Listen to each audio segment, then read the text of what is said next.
some people, like they write it down, like there's a purpose behind what I'm getting ready to make for these people. I feel like that could help a little bit. Sometimes there is where they have a reason as to why they want that specific animal or sculpture. This guy, he's over in France and he wants me to build a racehorse. So we're starting with 24 inches, but now he wants a full-size racehorse. And I'm just like, oh my God.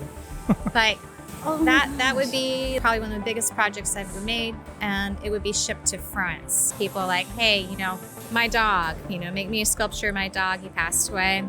Okay, well, send me a bunch of pictures so I can study this and make sure I get all the details right. Or I went fishing and I caught this beautiful sailfish. Can you make that? And okay, I can do that. You got pictures, or do you want me to find some pictures? I had a styrofoam replica made of my sailfish. A metal one would have been way cooler. Welcome to Making Sparks, the podcast where we ignite your passion for metal fabrication and fuel your business success. Join industry leaders and dive deep into the world of metalworking. From business insights to tips of the trade, Making Sparks is your forge of knowledge. During each episode, discover success stories, innovative solutions, and expert interviews that light the path to business growth. Subscribe today and grow and improve your company, and let's make sparks fly together. We were on our shuttle yesterday, and someone cut off our bus and some truck, holding out their middle finger. And this old lady's our shuttle bus, and she goes, "Oh, look at that! She's calling him number one." Like this little old lady say that. It was so funny. We should be saying all this on the show. We're rolling right now. Yeah. Everything rolling? Yeah, we're rolling. We're good. We're good. It's all Oh right. yeah, so This is usually the better conversation. I know. When we're just being Before. casual, like. But I got to casual. do my official intro because that's really my only role here. Okay. well, they can edit that in. Casey, I think you should put that as like the pre-show. Called you Casey. Whatever. I'm like, I'll I take care can't of keep them everybody for straight. Listen, I don't even call my kids by the right name, so please do not be offended. I'm getting there too. Actually, Isaiah gets on to me all the time. He goes, "I'm not Anderson." I'm like, "Oh, sorry." All right. I'm going to try to do an intro. I don't know. Here we go.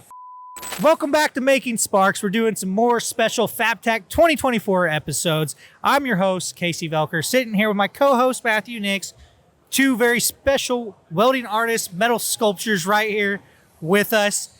But first, I got to give a shout out to our sponsor for all of our FabTech episodes, Pacific Press Holdings. They're the manufacturer of Pacific and multi-press hydraulic brakes and presses. So shout out to them for sponsoring all these episodes because it gives us a chance to not have to focus on that. We can focus on just telling really good stories. So I'm going to introduce our guests here. We have Barbie Parsons, right? Barbie the Welder. Barbie the Welder and Sarah Stork. Yes, Did I say that's that right. Yep. Not Sarah the Welder? No. Just Sarah Stork. Sandwich maker. Yes, yeah. We'll talk about that in a little bit. Oh, So, I need to give you one of those stickers. so You I'm remember gonna- that dude that was so crappy with me on Instagram? You'll It was like horrible. the story, Matthew. I was hearing Yeah. it off camera, but I'm just gonna go left to right. So Barbie, give me a little intro, a little background of who you are and what you do.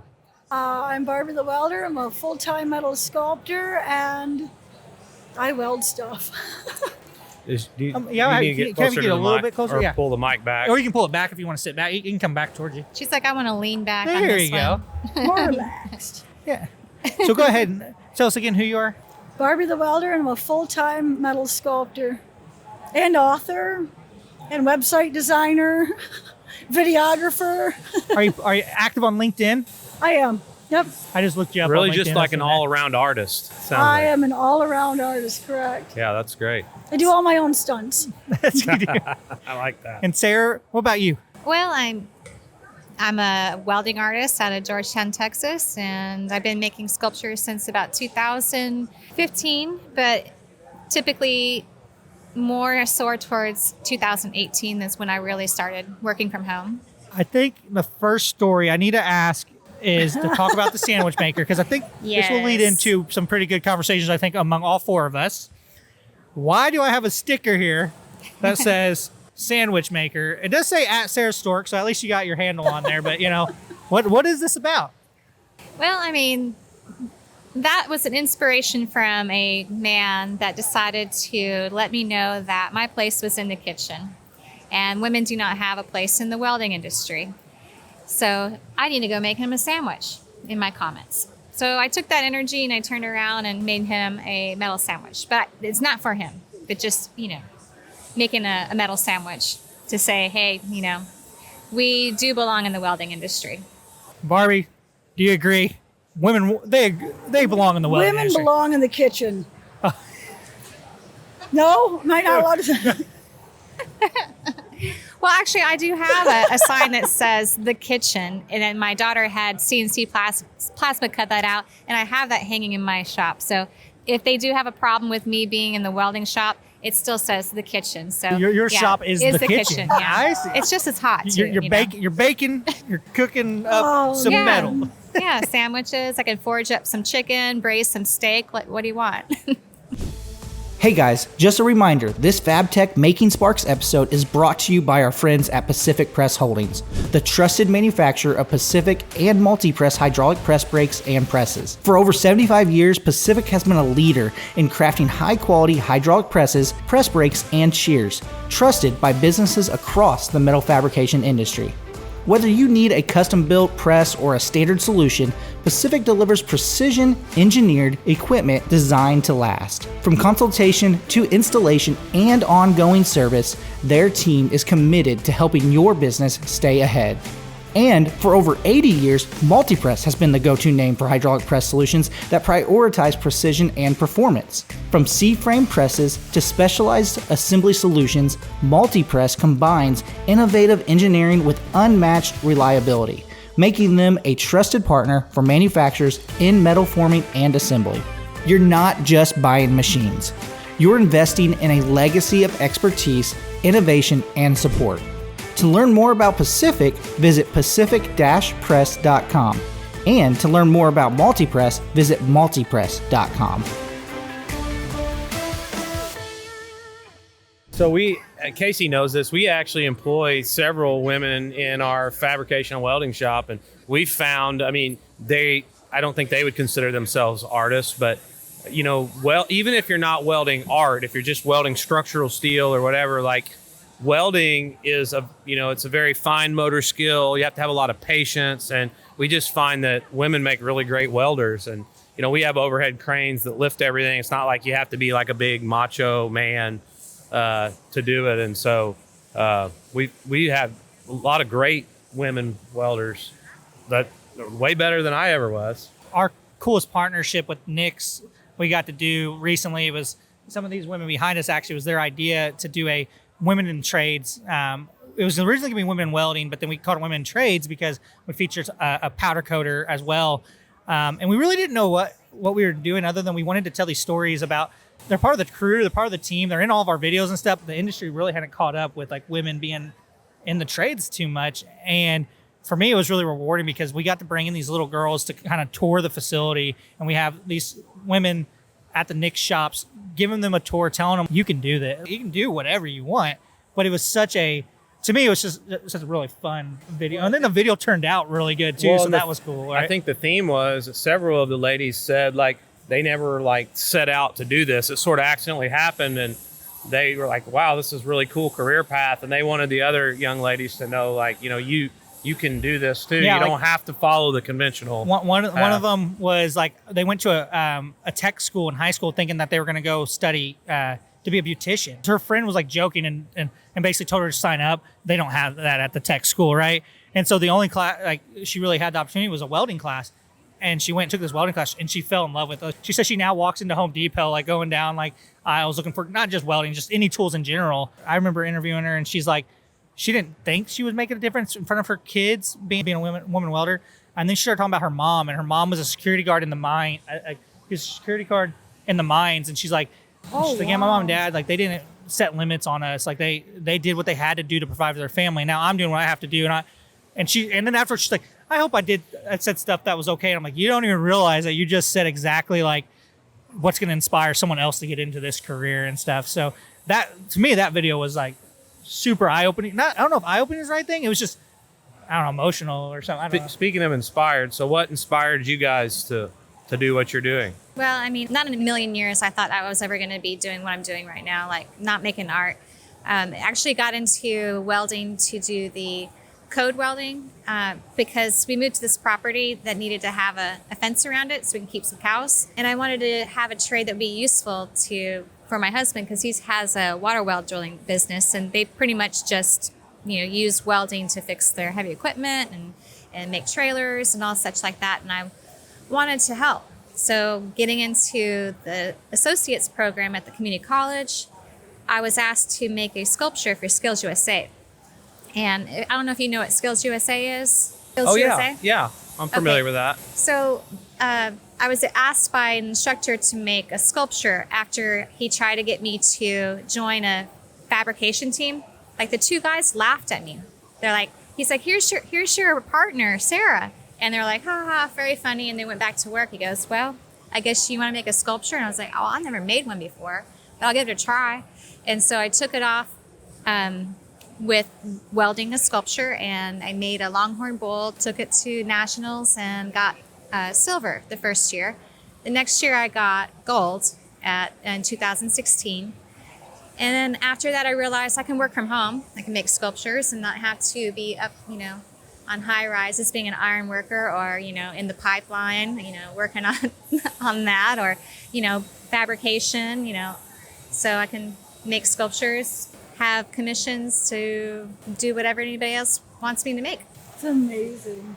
I did not know that you did the Skills USA. That's really cool. Didn't you do Skills?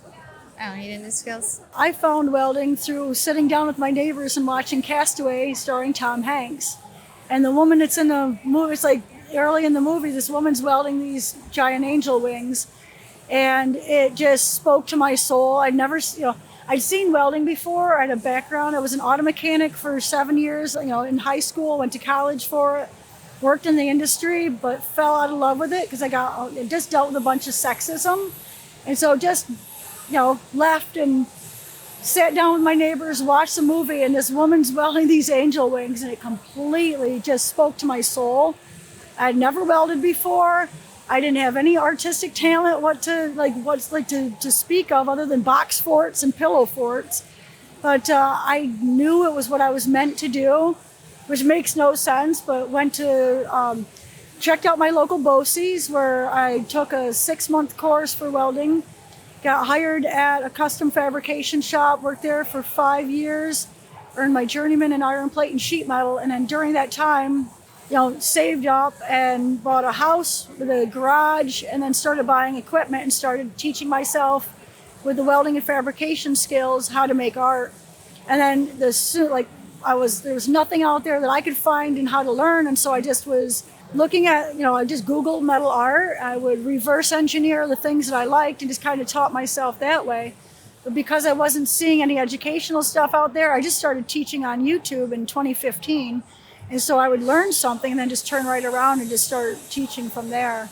And then everything is just based on welding and fabrication that I've been able to, I can see it, well then I can make it because I know how to fabricate. And so those skills just translated. How big's your YouTube channel now? 15,000 people, I think, on YouTube. Awesome. Wow. I haven't been super active on teaching. The last year and a half has been a massive transition for me and my business, moving from New York to Florida, and then becoming engaged to be married, and then I also lost 4 people in 4 months. Thank you. I'm a fiance. I'm so excited. But also went through that, and then It's like you used to tell me that you would set relationships on fire, but now you have it. Oh my gosh! I've definitely set a few on fire. You did. He doesn't ask you to make a sandwich, though, right? No. Okay, that's good. He actually was learning to weld when he met me. He's learning to weld by He was learning to weld before he met me, so he's been. It was like being hit with a ton of bricks because, I live in a bus. I built a tiny home in a bus. I weld. I ride motorcycle. I'm like, who the heck? Who the heck is even gonna? Well, when you have welding shops, they always seem to start out one way and then they evolve and then you grow. Oh yeah. So that was quite a change for you when you went up from New York to New York Florida. to Florida was profound, but in that time I also lost 4 people. 4 people died. Well, 4 people. One was a cat, which is a people. Lost 4 people in a very short period of time. My best friend was and just has been a profound, life-altering just experience. The last year and a half has just been like, put my life in a bottle, shake it up and stir it. And so it has been wild, but getting back into everything and going back into the teaching, which I really love. Written and published 6 books, 3 on how to weld art, and 3 are more how to change your life, mindsets, and just different stuff like that. And getting back into the teaching, a lot more writing, and the teaching just brings me so much joy. And I had no idea the profound joy in teaching people. I grew up watching Bob Ross and Joy of Painting. Happy little trees. Happy little trees. And I am like sculpting, and like he's my spirit animal. I And so think I'm he like, was I want to be like the always Bob everybody's. Ross of metal art is what I'm just working on. Yeah.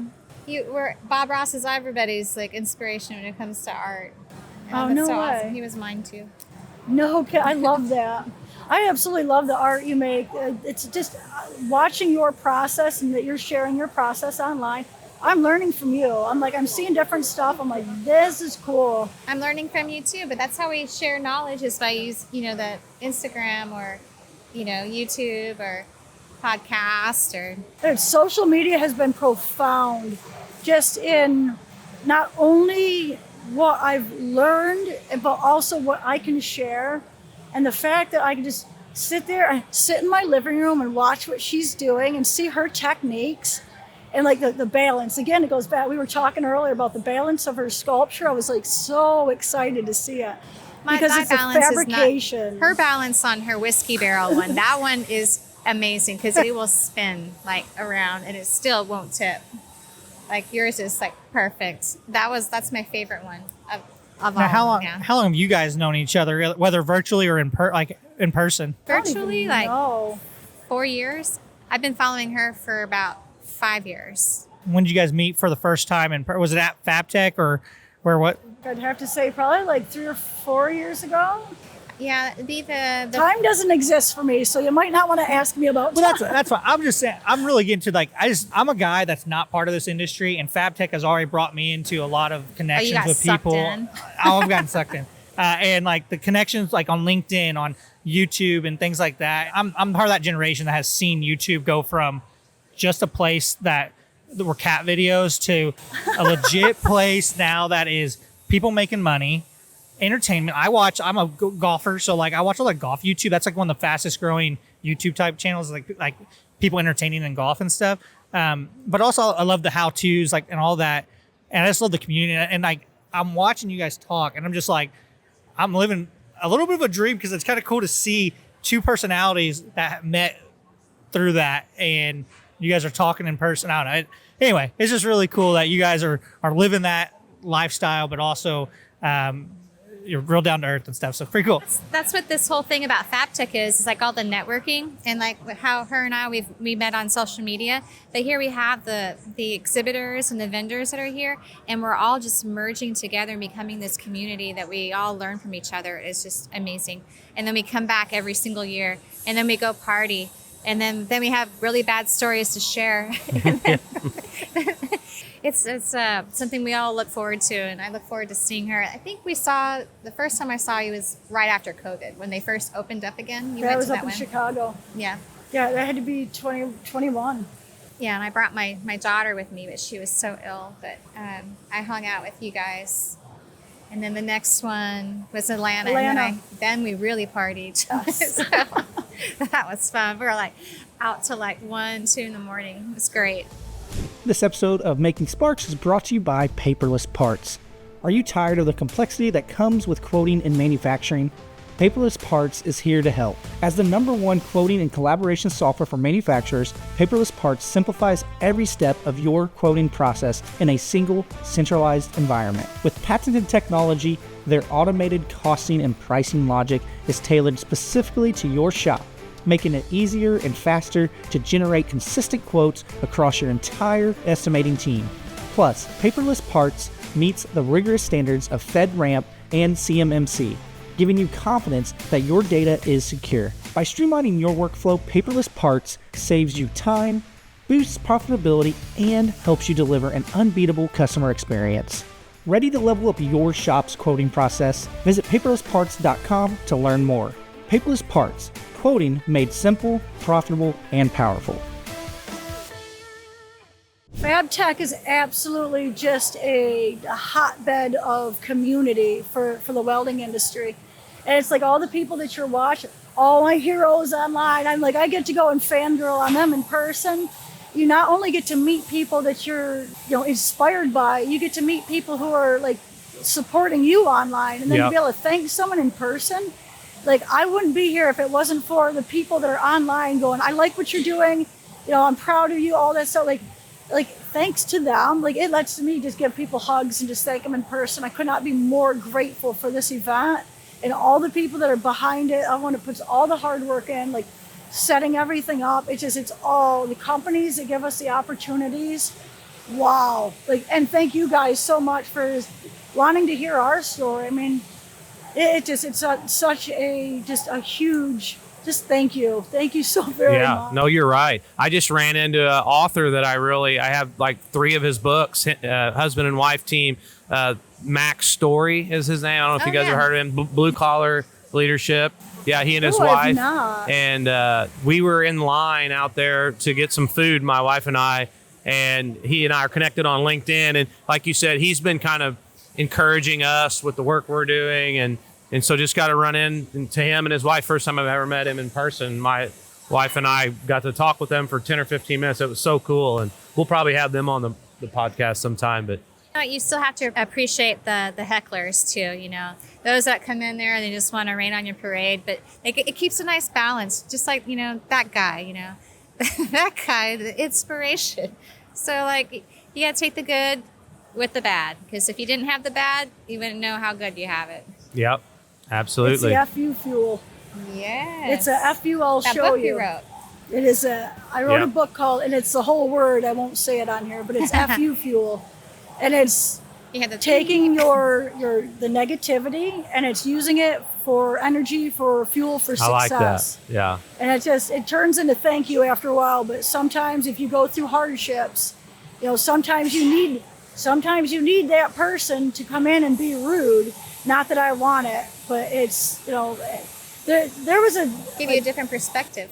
Completely. I went through this just experience online. So when I first showed up online, and that's 2015, where no one knew I existed. So I'm putting stuff out online, and no one, you get the 5 likes, and you're like, oh yay, no one knew you existed. And then after a while, it started building up a following, and people started coming in, and I would have people come in like, oh, you only got that because you were a girl, or oh, you only got that because of this, and don't ask, I have no idea. But just haters show up. It's they just need something to do. They're bored or whatever. They don't have their own passion. And the keyboard warriors. It's they would show, and I was it was really just hard, because it's you're being bullied online. What I learned just throughout this, I was so, after a while I became so grateful for them. I'm like, dude, F you, I'll show you. Keep coming back, thank you so very much for the fuel, because I will take this. One of the reasons I am where I am today is because of those people that were doing that. It got to a point for me, and I don't know where your social media experience is, but today I don't have any of that. There is absolutely 0 people that will come in and say anything negative, but it is I run my welder, not my mouth. I show them my skills, and eventually, it's weird, they just kind of faded away after a while. And it's been probably a couple of years since I've had anyone say anything negative. But there was a couple of years where it was just one, I have no idea. But it is, it's just go in there, look at, if you're passionate about something, if you've got haters, thank them. And I think Cat Williams, if you don't have anyone to hate on me, man, because that right there gives me so much strength. It gives me so much power. Thank you for that fuel. I am so grateful to everyone that ever said, you can't do that. And really, when my mom and dad, when I first quit my job, I had a hard go in the beginning. And when I finally got into welding, they were like, what are you doing in welding? I'm like, I'm going to be a sculptor. They're like, oh, okay, whatever. I got going in, and I got got a great job in welding. I was being paid good money. I bought my house all on my own, no co-signer, ran it. And I mean, I am really, thank you, welding. Thank you, work ethic. Thank you, Dad, for the work ethic, and Mom for the work ethic. But going through that, and like they're like, oh yay, she's going to be a welder, and thought that was it. When I went to go and quit my job, my mom and dad both were like, my dad goes, you are making the biggest mistake of your life. And my mom cried. They were devastated that I would walk away from the retirement. It was an ESOP company. Thank you, Cameron Manufacturing and Design. Love you. ESOP company, so employee owned and stock ownership. I had a 401k, I had all of that. Cashed it all in. They were like, you were making the biggest mistake of your life. And today it was because they said you will fail. The guy at the Small Business Bureau said you will fail. He says, go back to work. He says, you are making a mistake. All of these people, and I'm just like, F you, I'll show you. And it's only in that. Now my dad is here walking around FabTech somewhere, and he's handing out stickers, and he's going, do you know who my daughter is? Like, I've got the biggest fan, and I can't take my mom and dad anywhere without them going, do you know who this is? I'm like, Mom, it's a restaurant. They don't know. This is McDonald's. Like, no one knows who I am. But it's just like, it was a learning experience for them too. And it's just that, like, I will show you. And it's just, sometimes you have to have that, like you said, it's like having that person doubt you. I'm like, it is. It's like the obstacle is the way. What stands in the way becomes the way. And the things that, it's like the universe is like, how bad do you really want it? I'm like, I really want this. I really, really want this. And then it'll put another obstacle, like another person. It says, you're a sandwich maker, and you're like, oh yeah, well, I will show you. I will weld you a sandwich. Yep. These things are what make us stronger. Steel sharpens steel, and having those things in your path is really they're just like the best gifts for us ever. And it's like, if everything was easy, then everyone would be Barbie the Welder. So you said your husband it has a welding and fabrication business? Is that not welding and fabrication? He doesn't really weld and fabricate. Well, he does well. I'm gonna give him that credit. but his welds, they're not like your structural welds that you would have X-rayed and such, because it's more of a farm weld. His business is a water well drilling, commercial and residential water wells. Okay, gotcha. So, okay, yeah. So that's what he would do, poking holes in the ground. Yeah. Like, I heard you say earlier welding on equipment, but he's working on his own equipment. Yes. Yeah, to fix he it. has Got it. Drilling rigs and excavators and dump trucks. When he and really needs help, and, does he call you in? Yeah, well, there's times that he's had me help him, but sometimes he's just too stubborn. So it's okay. I would love to help him. He has his own shop. I have my own shop. And I like to keep it that way at times because, I love him to pieces. And I do call him like the project manager, because when I have a new project I'm about to start, he's like, oh, you need to do it this way. You need to do this way. And I'm like, you need to just, not worry about how I'm going to do it. Okay. I'm going to make this. So how long does a typical project take, Matt, both of you? Like, what's a typical project look like? If someone commissions you, do people commission you to? Oh yeah. Yeah, and they commission And we both work on commission. I don't think, and you don't do just work anymore, like where, I just want to make this because I want to make it. Yes. Oh, you do? So actually, Patience, the angel that I just finished, was. Oh, for yourself. That was for me. Oh. They're all they all go for sale. Some pieces I'm commissioned by companies or individuals, and others I'm inspired to make. I must make. Patience was for the loss of the people that I just lost. That was my healing process. I was going to ask you about that. Like, I wonder the passion and fulfillment you find in your work, your craft. How do you think that has allowed you to overcome the loss that you've went through? Yeah, I just pour all my heartache and all my pain and all my anger and all my everything into it. It's I don't have words for it. I'm blessed with that outlet. It is exactly everything that I needed. I'm mad or I'm hurt or I'm angry. I go in there and beat the shit out of that metal. And I just grind it and cut it and sculpt it, and it's such a cathartic experience that it's like by the time you get done, I am emotionally and physically drained. I have left everything on that welding bench. And it is just, it is the greatest honor, it's the greatest gift, it's the greatest blessing I've ever been given other than life, to be able to sculpt and to be able to translate my emotions into it. I've just gone through so much in my life. Some of it's been self-inflicted and others is just life happens. But it allows me to just express that. And so it just has really been a gift, because where I feel like I struggle to express myself verbally sometimes, I can express myself in metal, I feel like, way easier than I can in words, and it translates. It's when you look at it, like if someone will look at that and feel that, because like everyone has loss, we've all gone through our own personal hells, and so if you can't half-ass it, I'm sorry for swearing. No, you're fine. Good. It's a welding It's a channel. welding I'm like, channel. yeah, I'm like, I don't want to offend anybody. I'm sorry. Well, I'm like, I am who I am. I'm human. I can't half-ass it. You go in there and it translates. And so if someone can look at that and it helps them, like they know darn well exactly what that is. I don't have to put any words to it. And so, other people that have gone through loss will see that and they feel that. And it's just, this is Patience. Her name is Patience.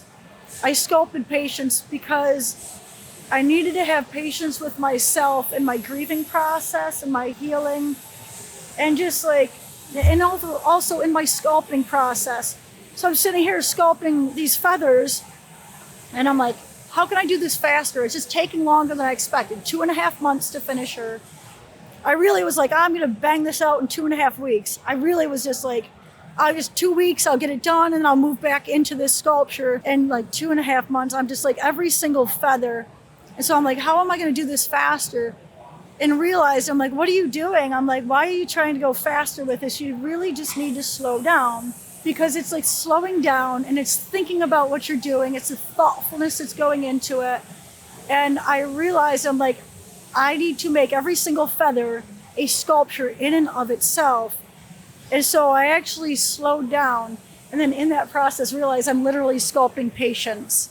It's just something that, and so by the time I got done with the last feather, I actually had to go back in and do the first third of the feathers again, because I had gotten better at it because of the repetitiveness, and things are a little bit, you find ways to do it. And so that was just... Can't wait to see this sculpture. She's over in booth 3064. Okay, I'm in. You've totally captivated me. And also, thank you for explaining The detail. The Yeah, detail. that's so of the helpful. So helpful. It's hard when you're talking about you've lost people, and we're on here. We have cameras, we have lights, and you took the time to eloquently talk about how you processed all that. And I just want to say thank you. So thank you. I'm still working on processing it. I was looking at pictures of my cat last night and just bawling like a baby. I'm like, it's such all of them. I'm like, each one was a different experience, and I actually have another sculpture that I got partway through it and had to kind of shelf it for a little bit. It's called See My Pain, and I will get back into that one, but it's a very visceral, even more so, the angel is still, it's the wings speak to me for several reasons, but the one I've got that I will get to after a couple, I cannot wait to bring that out. It's reminiscent of the whiskey barrel, the uniqueness one I made. I'm really excited for it because it profoundly puts the pain in a very beautiful way, but right in your face, because it is, as humans, we all have our own personal hells that we go through. And what might not seem like a big deal, losing a cat to someone might not be a big deal. But to someone else, it's this profound, life-altering thing.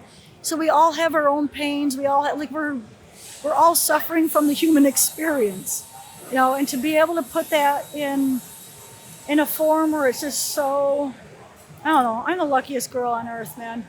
With all due respect to you, I'm the luckiest girl on earth. I cannot believe that this is my life. I love to weld. I cannot believe I get to do this for a living. That every single day I'm doing exactly what I want to be doing. I don't do anything I don't want to do. And I just thank you, Welding. Thank you, Welding and work ethic, man. Wow.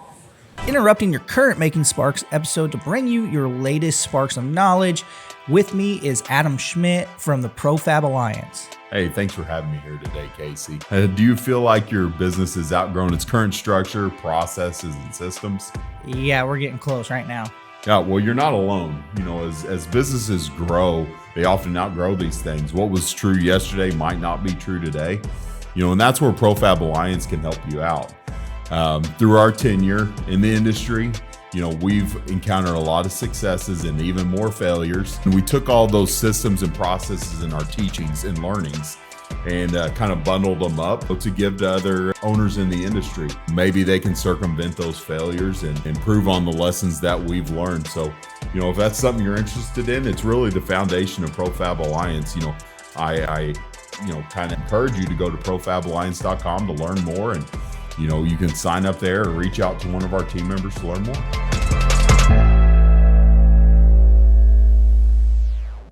So when someone commissions you to do a project, like what's that process typically look like? I'm interested in that aspect. It starts off with the first contact where they're asking, and so I'm always appreciative when anybody asks me about making something. And then we go through, well, what would you like? And then we can go from there. I want to know size. I want to know what type of detail, what subject matter. And usually they give me a lot of great subjects to work with. So I do have a variety of work that's on my list, which is nice. And I don't really have to decide what to make and then sell it, because they're all, hey, make me a cassowary, or make me a mermaid, or octopus. Like, I think I got 3 more octopus on my list, because every time I make something, they're all like, hey, can I have an octopus too? And I'm, octopus factory, stingray factory. I think I made like 35 stingrays so far. So wow. Some people like what I've made before, or they'll come with ideas and do that. And then typically a 25% down deposit, just so that way I can do the shopping for the materials. And then when I start, then other payments we made, and then towards the end, the final payment, and that gets shipped out. Yeah. Do people come to you with like stories like about why they want a certain sculpture or anything? Does that ever help you when you're trying to, does that make sense? Like I know, like for some people, like they write it down, like there's a purpose behind what I'm getting ready to make for these people. I feel like that could help a little bit. Sometimes there is, where they have a reason as to why they want that specific animal or sculpture. Like this guy, he's over in France and he wants me to build a racehorse. So we're starting with 24 inches, but now he wants a full-size racehorse. And I'm just like, oh my God. Like that would be like a huge project, probably one of the biggest projects I've ever made. And it would be shipped to France. And he's got his father owns a racehorse breeding farm. So they've got like 450 racehorses over there. And his thing was that this horse in particular had made his father a lot of money. And so I'm going to be making a replica. Stuff like that, where people are like, hey, my dog, make me a sculpture of my dog. He passed away. Okay, well, send me a bunch of pictures so I can study this and make sure I get all the details right. Or I went fishing and I caught this beautiful, sailfish. Can you make that? And okay, I can do that. You got pictures, or do you want me to find some pictures? I had a styrofoam replica made of my sailfish. A metal one would have been way cooler. Oh yeah. Yeah. I've got one on my And shop table probably right way now. more expensive though. what would a sailfish cost me? The sailfish I'm working on right now, I want to say about 6 feet long, and it's only one side. So it's a wall mount. So you'll be able to hang it. That would be about $1,200. Oh my God, I should have known about you sooner. Before, if you got me about 4 years ago, you probably would have got it for about $500. Yeah. But I'm realizing that my materials cost more money, inflation's gone up, and there's just so much And more. you're in demand. I was gonna say your And time. we're going to talk to you about Time. your prices when we get done, because people are still getting smoking deals, and you definitely need to raise them a lot more. Oh We're my going to talk. gosh. I love you. My husband says the same Um, thing. What was that? I didn't. I'm saying, She needs to give me a lesson on how to bid for my work, because I'm underbidding myself. Yeah, People your do work that a is lot, you know? phenomenal. I want to share the my work octopus. and on a value. Here. Trust me, the value is there. I see what you make. The value is way there. Well, thank you very Way much. there. Well, raise your prices after you finish After? a project for me. Okay. Your, You're like, your clients are going to Yeah. hate me. They're going to hate that we have this conversation, but you will love it. Yeah. well, the racehorse, the guy, he said money's not a problem, so I don't You just That's charge for a your whole year's worth of favorite time on client. that one racehorse. Yeah. So then you can give everybody else their stuff for free. And I will be able to ride it. Oh, we got a picture? Are you going to France with the? This is my great grandfather, and we have a book coming out, and he's on the cover of the book. It's a different. We have the picture here Nice. somewhere. Do you But have anyways, his tools? so I absolutely love this picture. Can the camera see Yeah. that? But he's working at the anvil. So I have the anvil in our shop. So how badass would it be to have a sculpture of him actually? Yeah. So that's the cover of the book that's coming out. Oh wow! And then he also, you guys still have those tools too, right there. That Tools are on display. So that's a cool story. You two will appreciate this more than most people I tell this story to. I would say like on either one of those, it would probably be best to do like a foundry where the person, make it out of clay and then take it to a foundry and do a cast bronze, because you'll be able to get a lot more, details and easier, and it's more malleable, like to move the clay around. But you still have to do some welding on the brazing of the bronze. So that's what I was going to say. I want it to have been like a personal touch from someone, so what you're describing would still have that element to it. It would, because you're still sculpting, but you'll do it out of clay and then it'll be a poured bronze. I mean, it could be all done with the whole welding techniques, but we're talking like, what do you call those things? The shards? What do you call those? Burrs. Death sprinkles? Death sprinkles. Yes. That's what you could call them. I forgot about dust sprinkles. Yes. So like the carbide tips into grinding into to create like those wrinkles and such like that will take so much detail and time. Like, Death sprinkles. yeah. I don't These tools that are up here, my great grandfather, the guy holding them, my dad was a little boy, and so my dad, unbeknownst, was the commissioner of those tools, and he told him he was working at the anvil. He was the last blacksmith in our family, and he was kind of like bragging about his skills to his grandson, and he's like showing him what he can do. And so he started doing this. And so a few weeks later, he had told my dad he was going to make those tools. And a few weeks later, one of those tools, I don't know if it was the claw hammer. They look bigger than they are because he's holding them out, but they're like this big, and the detail in them. They look like they're like. Yeah. And I have them in a case in my office. But anyways, my dad said he got a piece of flat bar and started welding it together.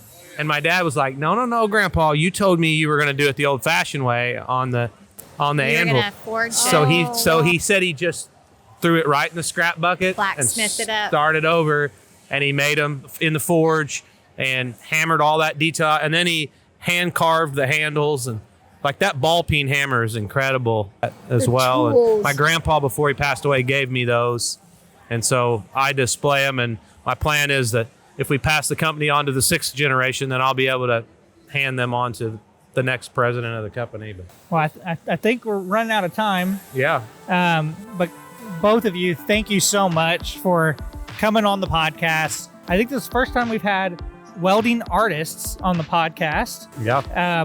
I said this off air, but Matthew's a little bit. He's got more of a craft. When he used to weld, he used to do a lot more crafty things. Like If I ever step away from running the company, what I want to do is get into art, but different than what you guys do. I want to do like ornamental. So I built an ornamental staircase in my house and ornamental entrance gates for my home and a balcony, and like I like that kind of stuff. I like stuff that has curves and is more artistic, but functional products. Okay. as well. your grandpa built the St. Francis gate. The entrance to the cemetery. Yeah, it's to the cemetery, and that's kind of ornamental, right? Yeah. Have you seen Albert Pally's work? No. I think you'd really appreciate. He's retired now, but I think you'd really appreciate Albert Pally's from Rochester. Yeah, New thanks for York. sharing that. I'll have to check that out. Brilliant sculptor, and like the ornamental iron and the gates and oh my. Yeah. He started out as a jewelry designer and then took the beautiful small intricate decals and then took them on a massive scale. I'm a huge fan. Awesome. Well, thank you. Again, Well, I think we're good. Yeah. yeah. Well, thanks for having us. Thank you, Yeah, guys. that was a great Appreciate it. conversation. I got to give another shout out to our sponsor, Pacific Press Holdings. They're the manufacturers of Pacific and multi-press hydraulic brakes and presses, and they sponsored these podcasts here at FabTech. We're really appreciative that they allowed us. We shot an episode with them yesterday at their booth, and got to learn a little bit more about their history. They started in California and then moved to Illinois. Kind of an interesting story there in itself. But again, thank you guys for being on the podcast. Matthew, what do we want people to do when they listen to this awesome podcast episode?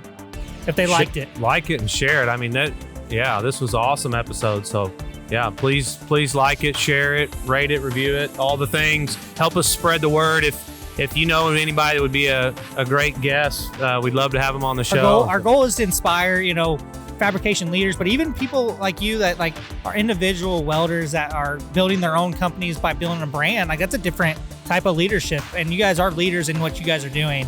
And I think if people hear you guys' story, I'm hoping that they can recommend some people. So if you're not making sparks, Matthew, nobody knows better than them. If you're not making sparks, you're not making money.